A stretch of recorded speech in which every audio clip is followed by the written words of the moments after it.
Nick, tell us who you are, my friend. Hey, Nick Capozzi from Sales Pitching, salespitching.com. I do a lot of fractional sales leadership, sales consulting, and a lot of other stuff too. Whatever need, you know what? In this niche down world, I am not niche. I'm versatile. There you go. Love it. Okay, Patrick. My name is Patrick Downs. I'm a crocodile wrangler, and I also do mid-market sales at Sapling. I used to work at Panadoc. I was the head of sales enablement there. I used to host their podcast as well. I'm trying to get another one up and running, but you know what it's like out there in the entertainment industry. Wait a minute. You hosted the Panda Doc podcast. You never had me on, Patrick. I did that. That was on purpose. I had you on the list of don't book this guy. Filip. Hey, Filip Karwala here. I'm the CEO and co-founder of Move Partners. We help B2B tech companies with outbound prospecting, and I also do some self-consulting and advising lots of early stage startups on building like predictable and repeatable sales machines. I'm based in Mexico. Okay. I have like 15 people here.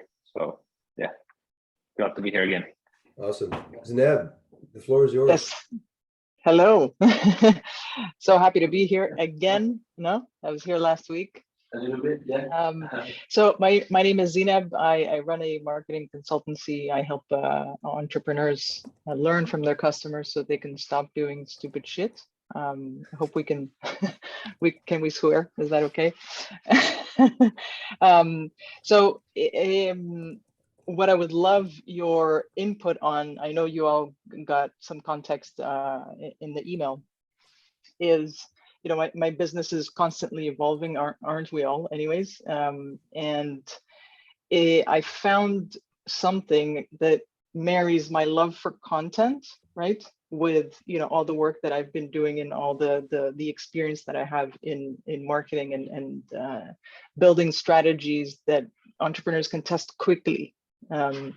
And so I just recently got an opportunity to do video testimonials out of customer interviews. So I was given these, 11 customer interviews, and I made video testimonials out of those, right? And the client was super happy and saw me as like a lifesaver. She tried to do that. It was tough for her. She says she butchered it. She didn't have enough, a distance, because it was her business. So, it's not the same as having someone that's outside that knows what needs to be captured to help someone else move along the buying cycle, right?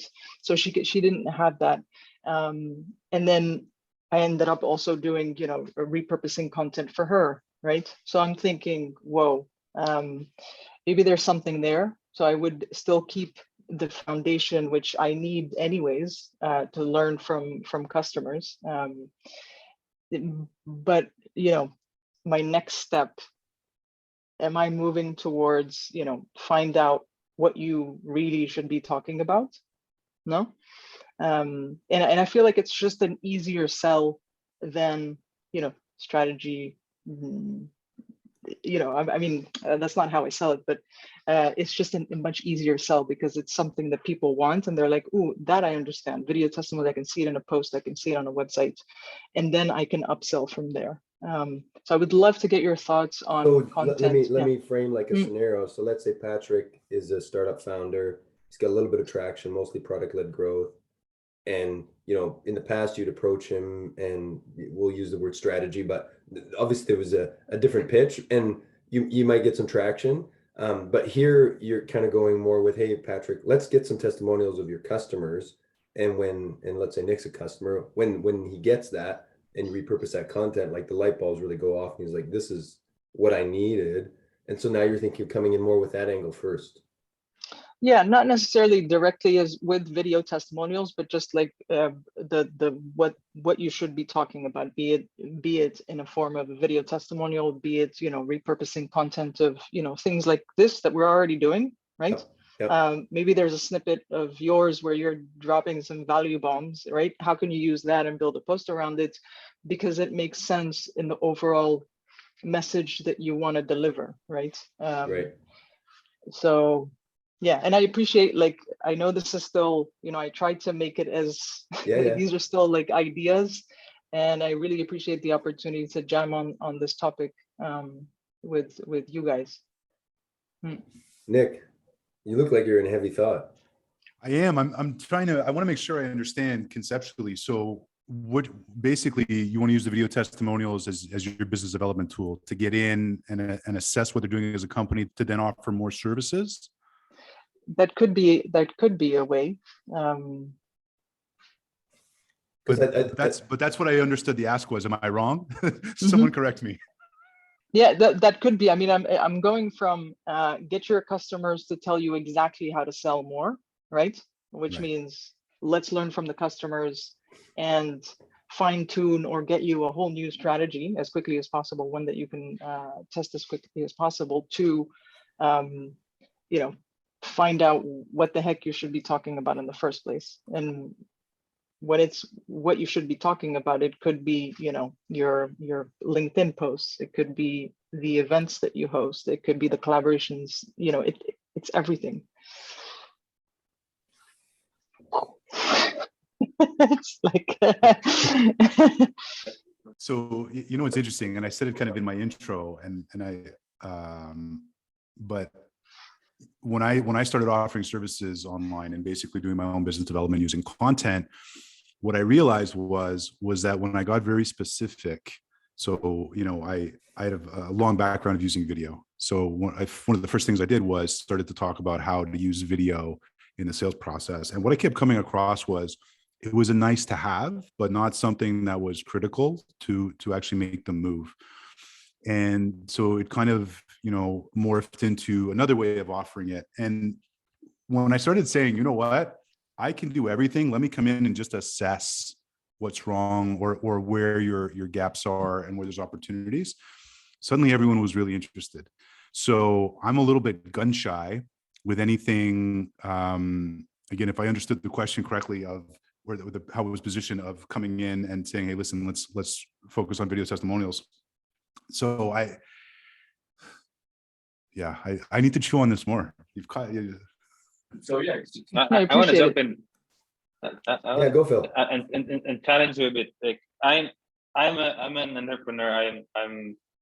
I have my own business, so I would like to understand like what you do, because like if you tell me, hey, I will help you stop doing stupid shit, and I'm like, okay, so try to sell me. Like imagine I have my own business since a year and a half, and I saw your LinkedIn and it's kind of interesting, but I don't exactly know what you're doing. But yeah, we're here now, so you got me on the call. Like, I'm intrigued. Like, try to sell me. I'm curious, like how you can help me.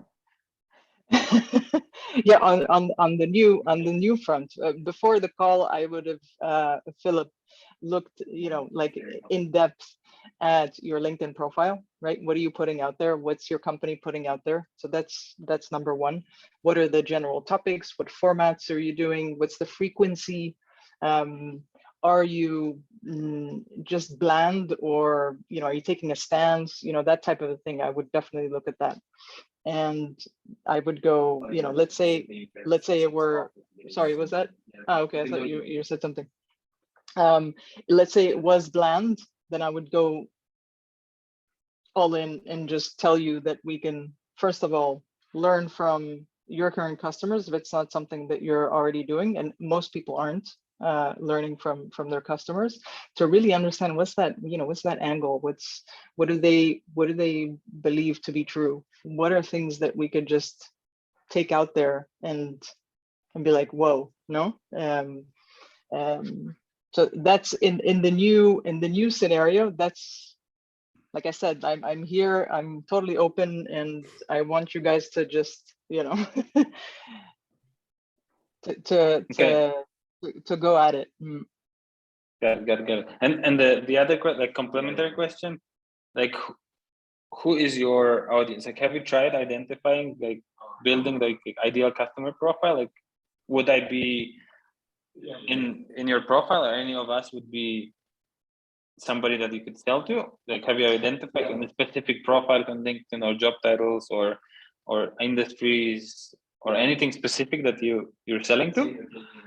Yeah, so I didn't niche down because it was so specific what I did before, which is help, and I would still continue to do that, but help you learn from your current customers. That's, I can do that with any type of entrepreneur. So that's being refined, but I didn't feel the need to do that as quickly as possible. So I've just been working with entrepreneurs of all types. And I'm hoping to really just zero in and say, okay, it's B2B SaaS only, right? So if I get an app, for example, I have one of my clients, they have an app. If I get an app, I'm going to be like, no, sorry, that's not for me, right?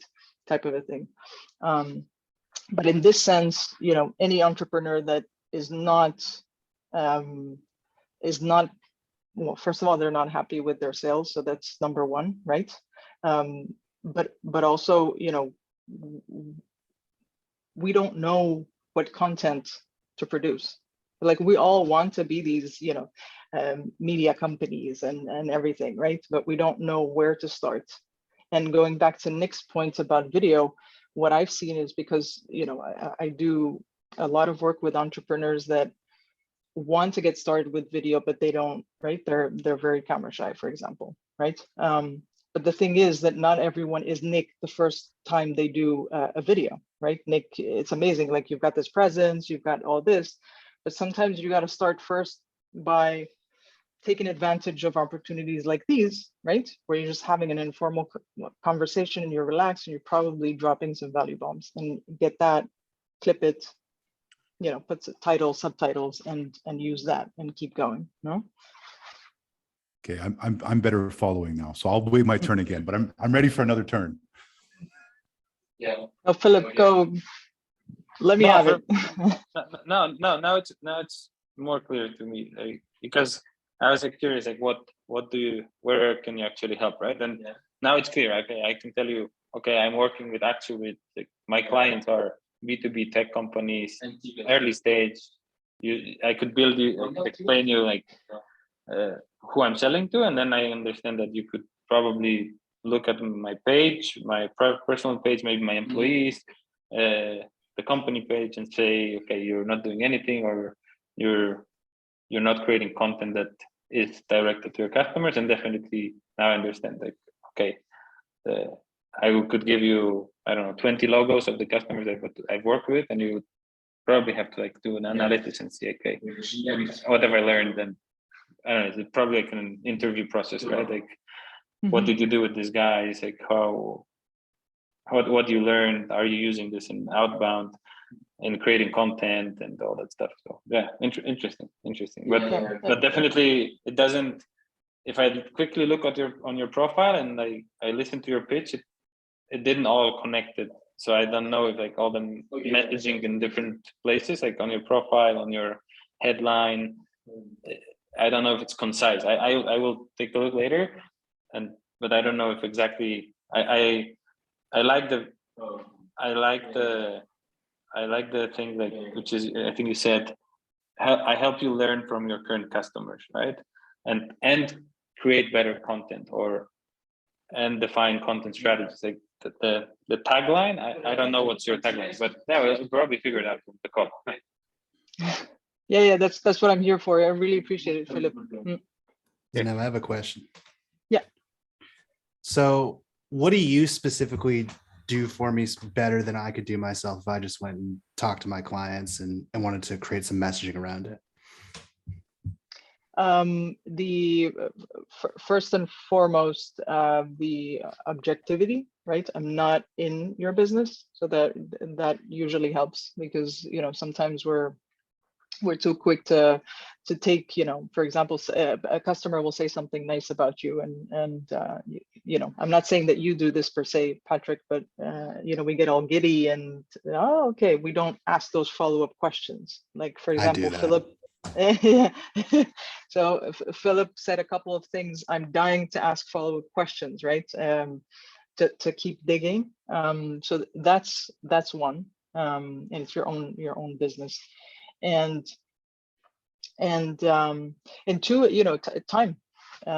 You don't have that time to to sit down and think, oh, let me look at what I have. You know, generally, someone said to me the other day, if what you think, if you're not happy with what you have, so whatever you have in terms of content or whatever, just call Zineb and she'll make you realize that what you have is gold, right? Because that's like I'm really good at making the best, knowing what we need and saying, okay, so what do we have, right? And I'm not saying a 6-month process. I'm very startup-y in that sense. No, what could we ship as quickly as possible? Because that's, you ship once, you learn, you ship again, you mess up. That's. But I don't know if that answers your question, Patrick. It does. And like, I think that hooked me even more than anything else you've talked about. And I think that might be a good place to start, because when I look at your website, I'm like, same thing. I could just go talk to my customers. There's really not as much on here about like you being able to particularly do it better because you have that sense of objectivity. I think that specifically is what stood out to me. And then a question like, hey, how many times have you wanted to do this, but then you just get sucked into other projects? And like, I think that sort of messaging would be important, because I think most people understand the concept of speaking with their customers' words. There probably doesn't need to be as much education on that, besides like probably a little bit up top. Mm-hmm.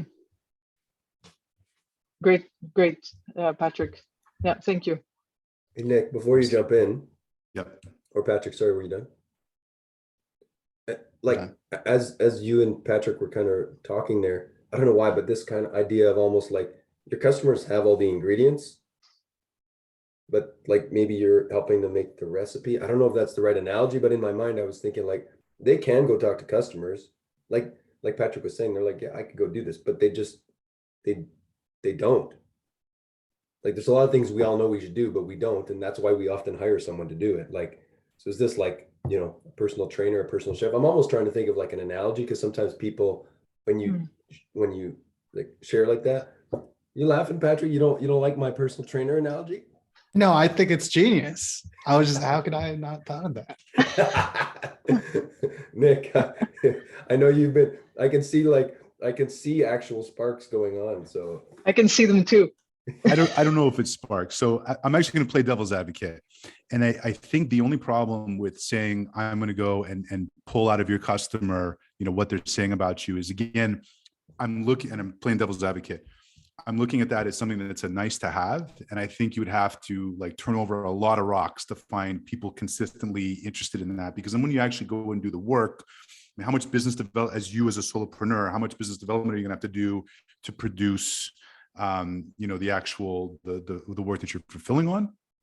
But I think what you said was really interesting. And this is where, because you and I have had conversations, and I know you, how you frame people's content. And I think if you came to me and said, Nick, listen, I want to talk to some of your clients, and okay. But if you're like, Nick, I'm actually going to look at your content and I'm going to help you reframe your content. And here's how we're going to do that. And then have a video almost of a green screen of, so here's currently what your content looks like and the type of, results and engagement you're getting. Here's a very similar company who has made, an effort to really promote on LinkedIn, as an example. Mm-hmm. And I think I saw one of the best quotes this week, and forgive me if I'm going down a rabbit hole here, but as this is kind of circling me back here. And I want to make sure I get it right. It was Pragma Mishra, who's the head of marketing at Shield.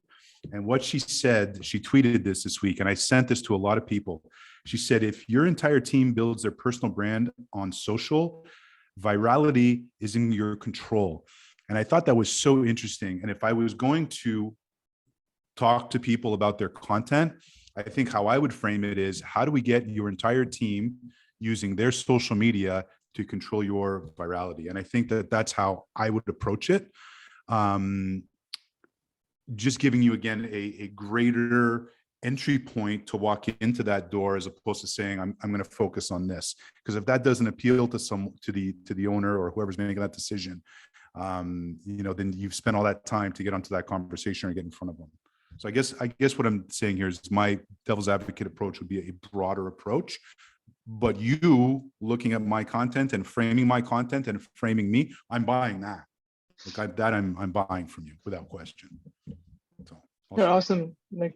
Thank you. And I have a follow-up question to that then. from one of my clients, one of the things that we're working on is how to, we're doing strategy, all that, but how to actually get going on LinkedIn, right? Now, I can help you pump out, for lack of a better word, the right content, or content that we think is right, and put it out there, test it, etc. For that content that builds awareness, content that moves people along the buying cycle, whatever. No, but if you're not putting in the work, and let's take LinkedIn for example, and engaging with other people's posts and growing your network and all that, then the content that we built together is going to be judged based on that really low engagement, right? So I don't, when it doesn't have to do with content. So without right? breaking any of LinkedIn's terms of the user agreement, what I might say, there's a lot of ways to get around that, and there's a lot of ways to use, a lot of let's say affordable contractors to kind of work underneath you to actually go and do that representation for different brands, because the reality is that's what a lot of them are using. Right. Mm-hmm. So I see it out there as a business. But I think if you structured it that way and said, here's the package. So there's different tiers. Here's package one of I'll come in and I'll consult and co-author, but then package two will actually handle this and we'll actually do this for you. And I'm not saying that, it's just one route you could go down. But you're right. Like, however, it's big business. And when I look at what LinkedIn, and then not to necessarily just drill down on LinkedIn here, but when I look at what LinkedIn's trying to do and how they want all this content, they just don't want to produce it themselves. They're going to give you a platform. It's a huge opportunity. Especially if you can have your whole team out there rowing in the same direction, you can create your own opportunities to go viral. I really believe that, because I see companies doing it, and I don't want to just riff them off here, Francois, and take over 5 on Friday, but I could name off the top of my head 10 companies that do that very well, and they are viral. And the beauty of about what they're making going viral, it's not just great for sales opportunities; it's great for recruiting, which is key. Man, I want to work with those people right now. It's great for social proof, right? There's so many different ways that you can frame the added value that you're actually getting with that. Yeah, sorry if I know I'm not going with the purest form of what you brought, but I'm just trying, based on the conversation, to, if you threw it in my lap and said, Nick, run with this, how I would do it. No, I appreciate it. I appreciate it. One of the questions in the email was, how do you think about, content, what you're going to actually talk about? Even, it could be content in the form of a tweet or whatever. Is it, does your team tell you this is what you're going to be posting about, or what, how do you think about that? Absolutely. And again, I see lots of companies out there that are doing that right now. How taking the essence of, a founder's thoughts and then repackaging it in something that can, be a regular part of their other content's cadence of content. I couldn't help but think of, I don't know if it was Nick or Zineb that was talking about like how it's framed. Maybe it was Nick. And again, it made me think back to, I like to explain to people what I do in almost like an analogy. And I couldn't help but think again, kind of to the personal trainer or the personal chef, like we all have hundreds of photos in our phones, but sometimes you need to hire someone to pick the right ones and frame them and put them on the wall. So that's kind of what you're telling your clients you're going to do. It's like, you have all this content. I'm going to come in objectively, look at the right ones, highlight them, and let the world see them. And so, like we all have those ingredients in our fridge. I have all these, pieces of workout equipment in my house. I could definitely use a personal trainer to actually get me to use them, because, all these people have content, like they have it somewhere. It just may not be being pushed out there. Well, but I'll counter that, Francois. And sorry, I had surgery last week. I haven't really been working, so I'm talking a lot today because I'm catching up on everything I didn't get to talk about the last 2 weeks. And I'm with you, but I think you're saying a lot of people have content. I disagree. I see so many companies that have so little content and they don't know where to go. They don't know where to start. Right. So I'm just saying, I guess that's my argument. That's a lower barrier to entry. Just teach me how to do that. right? Yeah. There's a market for that. And I think Zineb's saying yeah. you have no problem helping to build content. So they might have, like, let's say, a lot of written content, but you're saying, hey, that needs to be created into some type of visual content. I'll help you get that, or your customers create that and then put it out to the world. Yeah, and I mean, it could be all types of scenarios, because in general, I mean, both Francois and Nick, you both talked about two different scenarios, right? Either they don't have anything, but that doesn't mean they don't have any content, but that doesn't mean that they don't have any gold that I could dig, right? In terms of, a lot of founders, they have, and everyone here has a lot of market knowledge up here, right? It's not, it's not that the only market knowledge that, that you could base a whole strategy on, a winning strategy on, because it is a little bit biased, I'm generalizing. But you do have a lot, and we all have a lot of market knowledge. We just need someone to get it out of there, right? Ask the right questions and all that. So whether they have content and it's the wrong type of content, or they don't have content, and yeah, in either case, I guess going back to Philip's point, I do realize that at some point I'm going to have to say, hey, I'm only working with those that already have some, like, a minimum content, right? Because the jump, they're already creating content. I don't have to convince them or persuade them to create content, right? It's just that the content they're creating is shit, no? Basically, no? There I go again, 100%. No? So I'm gonna have to make that decision at some point.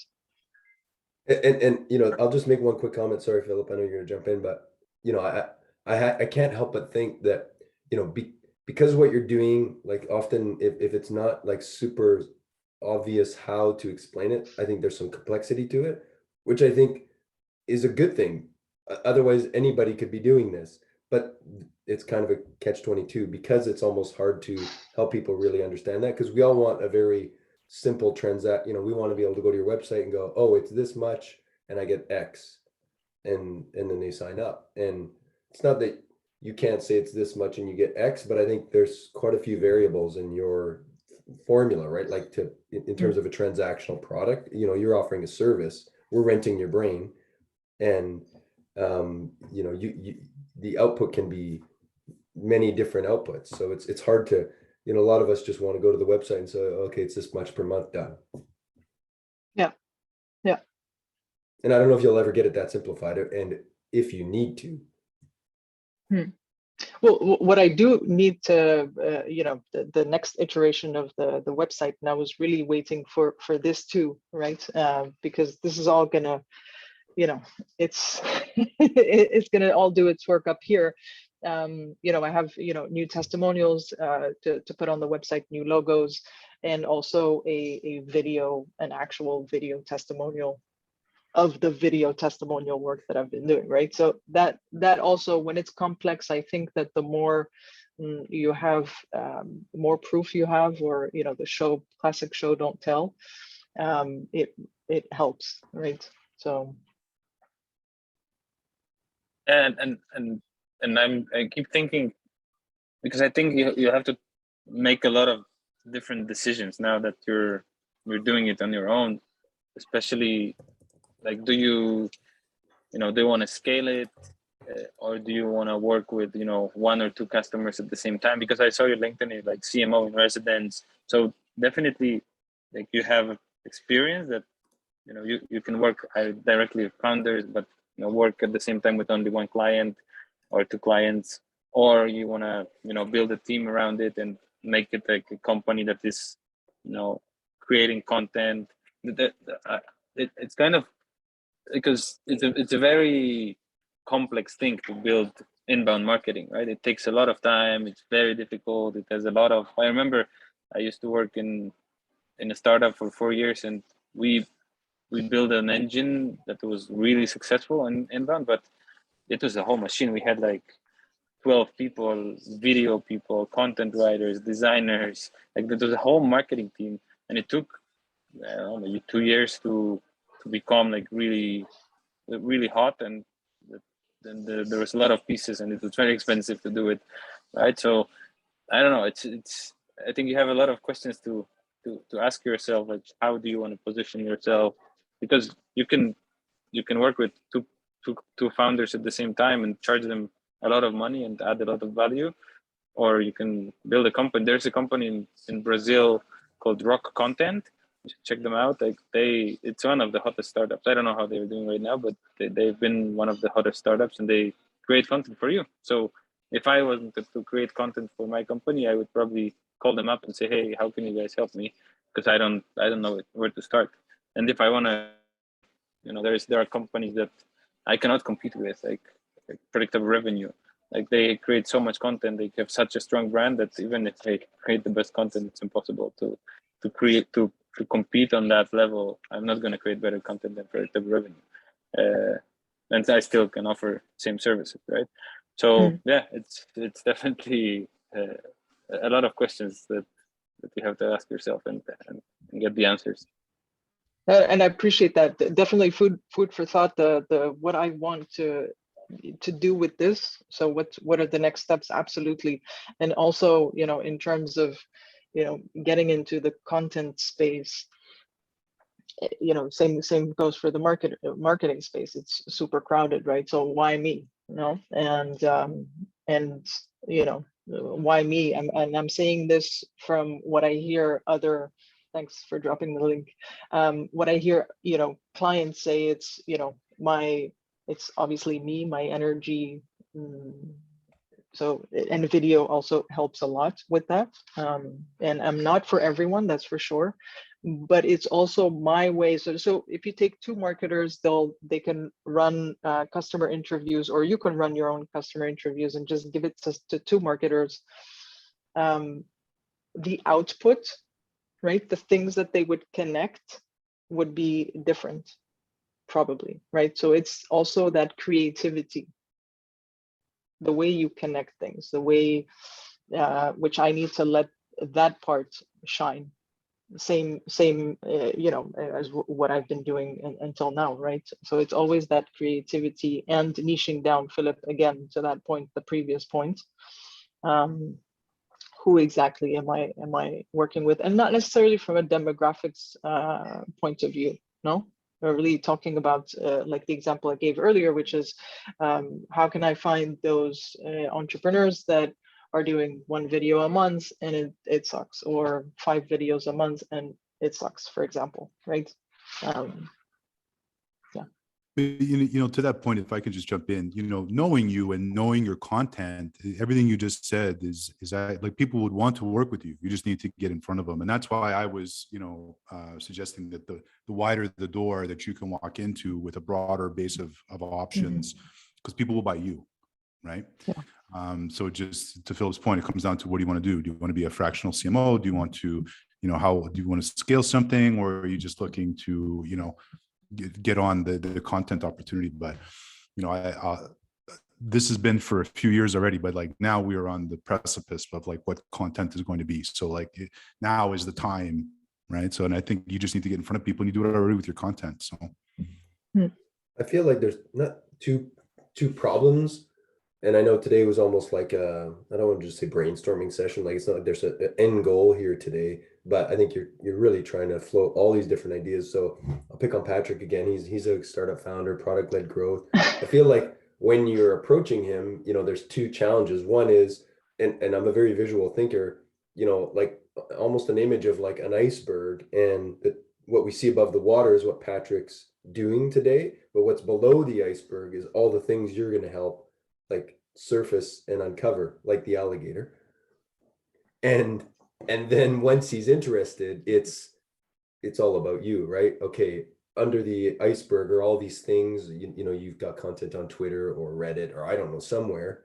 Those might be terrible examples, and let's repurpose them and get them out there. Does that make any sense? Are you asking me, or are you asking Patrick? Please don't use my Reddit content. Like that was a long time ago. Patrick, your plenty of fish content is wild. Let me tell you. Oh God, yeah, it's not the best. No, sorry. No, the question was for you. Is that and Patrick, I guess, right? Like I know I'm asking Patrick to put on that persona. Maybe it's a better Mm. question for Philip, but would you like, is that something you see as almost an actual challenge when you're approaching people? Isn't it? I guess the question for Zineb. Yeah. Well, what you said, the iceberg thing, I'm thinking, in the case of Patrick, let's say, that's all I know about Patrick is the tip of the iceberg. And then we start digging in and I find that, he has this love for alligators, right? So one of the things I could suggest is, show more of that, because I mean, Patrick, no one will ever forget you, but if you come out with an alligator, the alligator guy, right? If that's what you want to be known for. So playing that attention game, using what you already have, which makes you unique. That alligator, I don't have one at home, right? No one left one here when I bought this flat, right?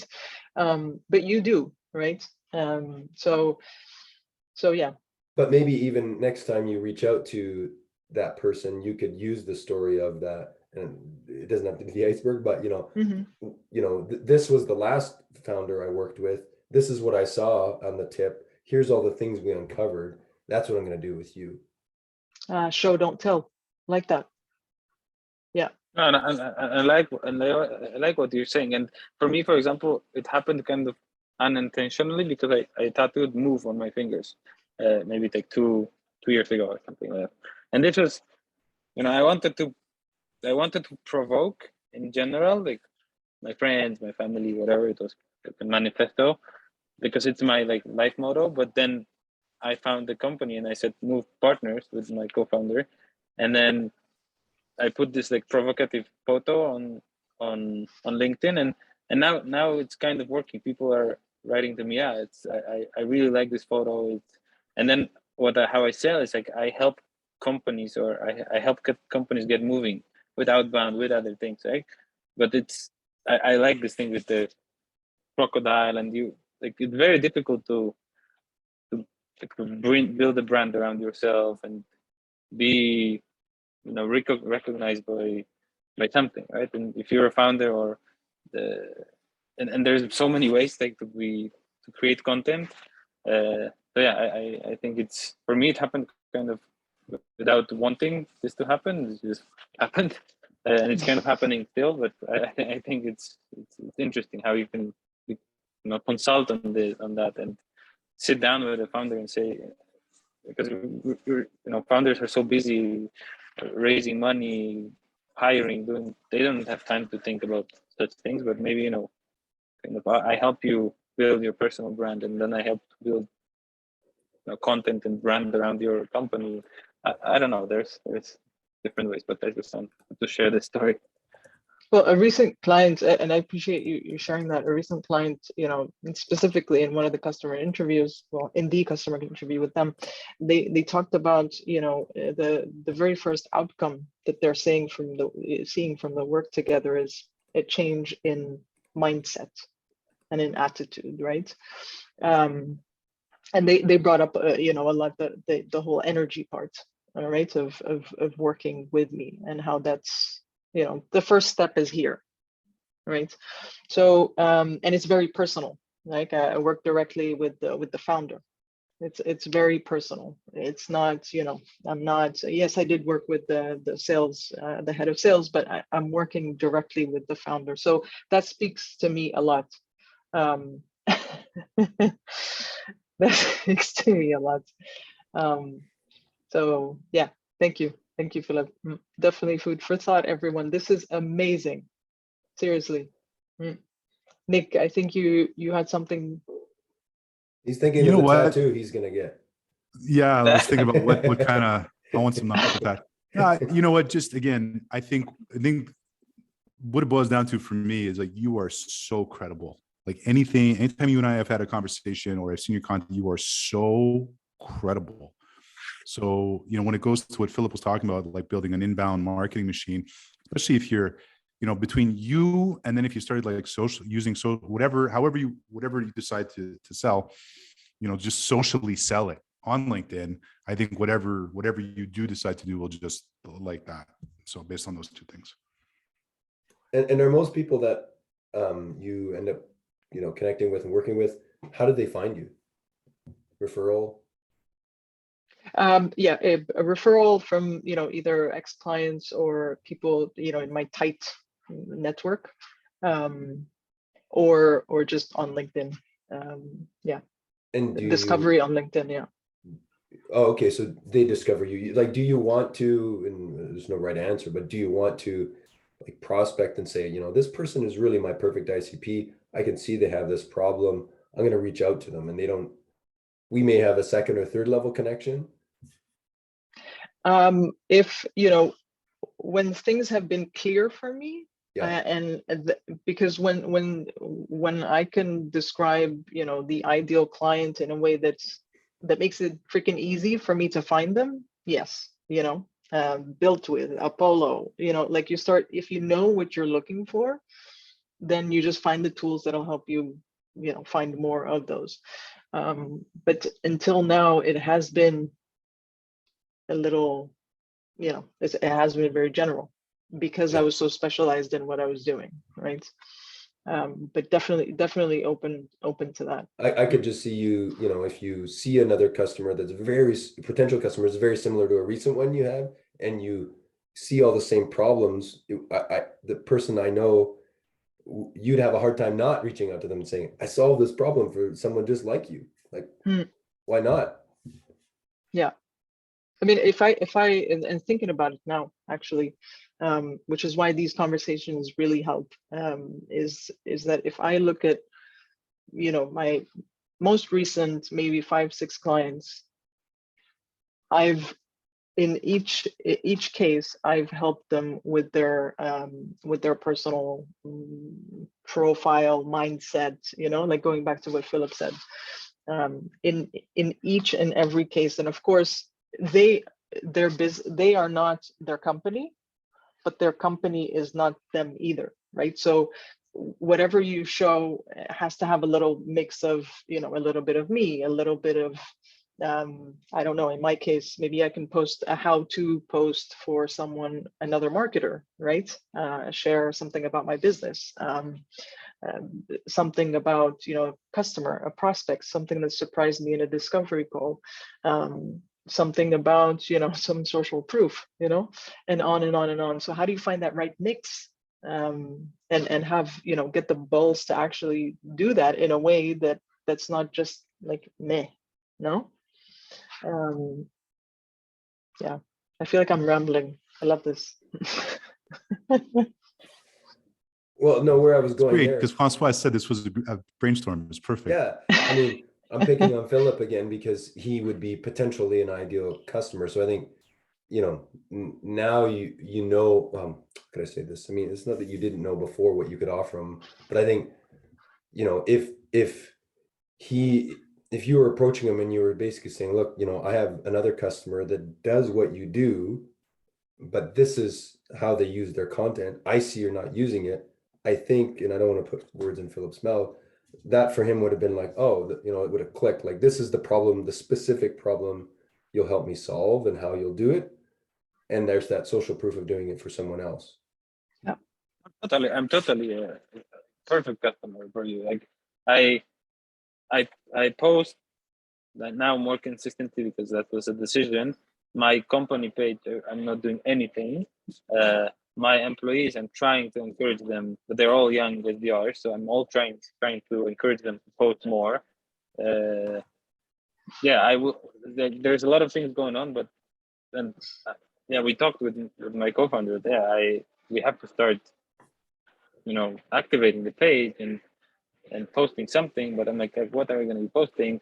So, yeah, And sorry, Filip, do you think you could also go like one level down, if that's the right way to phrase it? Like, you help other customers. If those customers aren't using their content, then I'm just thinking, like, if Zineb's speaking to a company like yours where you're helping other companies, and you can only do so much. You have to go to your customer sometimes and say, hey, if you had this content, we could use it. So, Zineb, you'd be kind of going one level down. You'd be saying, Filip, I can help you by doing this I don't know. Does that make sense, Philip? Would you even do that? No, probably not. I'm not sure. I'm not sure if I'm understanding like what you Like let's say I was a customer and I was saying, hey, I need help with outbound, and you're calling and your scripts and all this information, and isn't that if I had more content on my website or video or social things that I could share, it'd be helpful. And after you talk to Zineb, you might go, wait a minute, I can't extract that from you as my customer, but Zineb can help, which will yeah, ultimately help you. definitely. Yeah, there is definitely a synergy, right? Because many of those companies are early stage; they haven't even started doing any content or anything, right? Or sometimes they do it, but they haven't figured out like who's their audience, if they are creating the right content. So, kind of that comes back to like what Nick said, that you have to like very clearly define what are your services, right? Like I come in and I do an audit.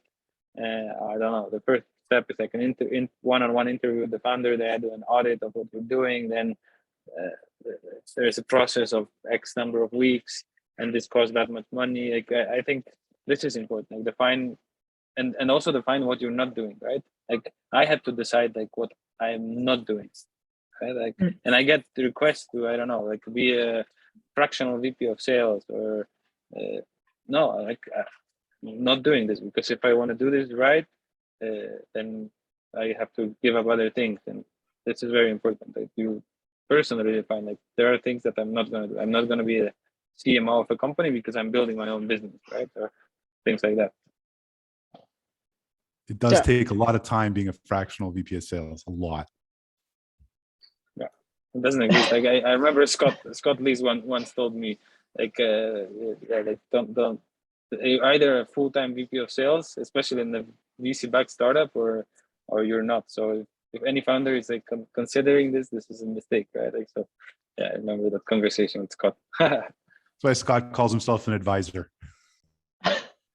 So Zineb, that's a good point though. Like, would you say you definitely don't fit into the category of being a fractional component of a company? You come in kind of like a SWAT team, right, and fix something, give it to them, and then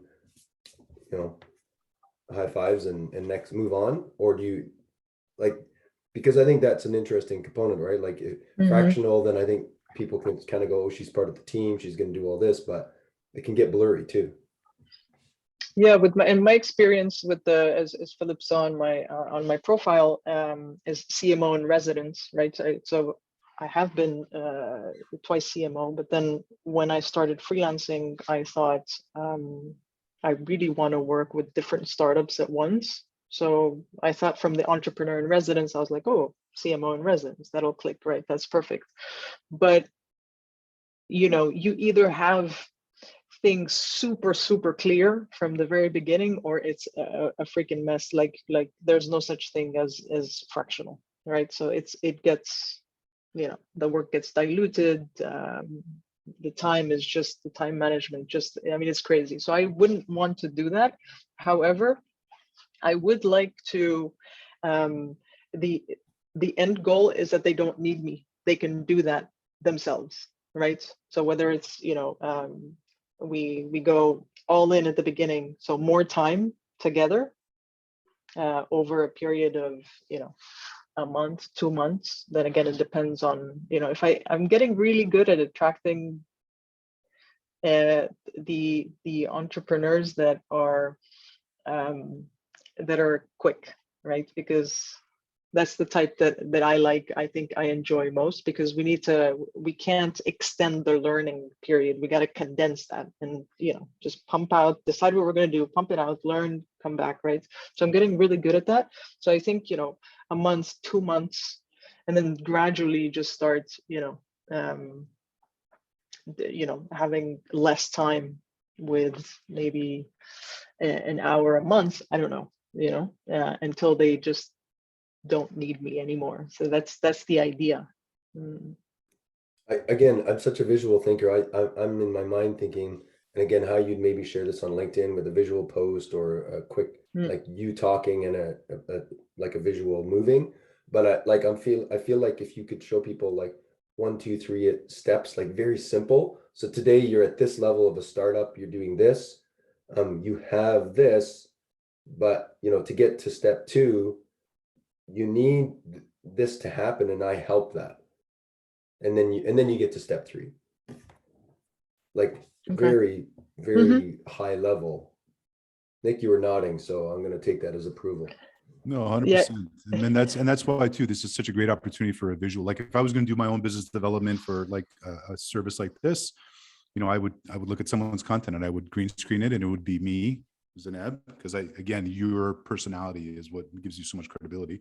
And I would send those out. I mean, send out 100 of those Loom videos, you're going to get 5 conversations, right? And another thing, like definitely, you already had X number of clients. I would go and write down exactly what was the process you went through with each of those clients, and when you started, at what stage they were, and what did you do for them. And then it will help you to create, first of all, like the ideal customer profile. So maybe you can see some similarities, and then define the services, because maybe this client, you started with them when they were at that stage and you help them do this, and then you take another one and this, they were very early stage and you help them from the very beginning, and this will allow you to build the value propositions and pricing and all those kind of things. But it's a decision, right? At the end, you can decide it's going to be a totally referral business, and you work exclusively with the top founders in Spain or in Barcelona, and then still make a lot of money and be very successful. I mean, it's, at the end, it's a decision. Or you can do a little bit of everything, right? But I think the more focused you become, the more successful you'll be. And the hard decisions that you have to make. That's how I see this. And it's exciting. You know, it's a hard decision, but you got to take a risk, right? And then if that's not right, of course, correct. No, but yeah, like Nick was saying, you know, pump out 100, get, which I assume you didn't say that, but I assume get a bunch of no's and or nothing, right? Crickets, and keep learning. Yeah. Awesome. But you'll get, I mean, I'm not telling you something you don't know. If you use video and you send out 100, you're going to get 5 meetings. You will, right? Mm-hmm. So my Loom account is 80% of those videos have never been seen. But I do know exactly when someone's watched one, and that's exactly who I'm calling and picking up the video. I was going to say 5% is not bad. Oh, yeah. If it's a personal video, if you're not getting a 5% open rate with a personal video, you're doing something wrong with your messaging in the email. Awesome. Zineb, anything else you want to throw at us? We got about 3 minutes left. You know, from all this conversation, I mean, there's only one thing that, you know, I don't want to be considered a LinkedIn coach, right? That's not where I want to go with that, because I have 2-3 people in my value matrix that I would recommend for that, for sure. I can recommend books, courses, and all that. You know, I just want to make sure that it's, if you don't put in the work, you know, like the engaging and the building your network and all that, there's really not much we can do together, right? You know, if I'm online, I'm on LinkedIn, so I know a lot about LinkedIn, but ultimately I don't have, you know, no one can tell you 100% sure you post this type of content, it's gonna blow up. No, because it depends on you, it depends on the context, it depends on even small details like the time that you post or not, because it depends on who your followers, you know, if they're mostly in the US or they're mostly in Europe, or in what time zone are they sleeping, right? Or not. So all these details, you have to, I can get you 90%, but the 10%, you need to put it out there and test it. But yeah. That's why that's another great thing Scott Leese taught me is co-author. I don't write anything out. I'll co-author with it. We'll sit down and do it together, because it puts the onus on them. So. Yeah, that's a good one. Oh, that's nice. Yeah. Awesome. I think we're done. I think this was, like you said, there was no like finish line, or I think you want to just get ideas. I think you got some. I have a couple like visual things I'll put on digital that I'll send you, because again, my mind is very visual. But I'm curious to see what Zineb's content or offering is going to be in 2 weeks or 3 weeks. I will definitely keep you posted. I'll go back to this post and Yeah. put you know, when you do post and put in updates, I'll definitely send you guys a message. Thank you so much. This was course. super helpful.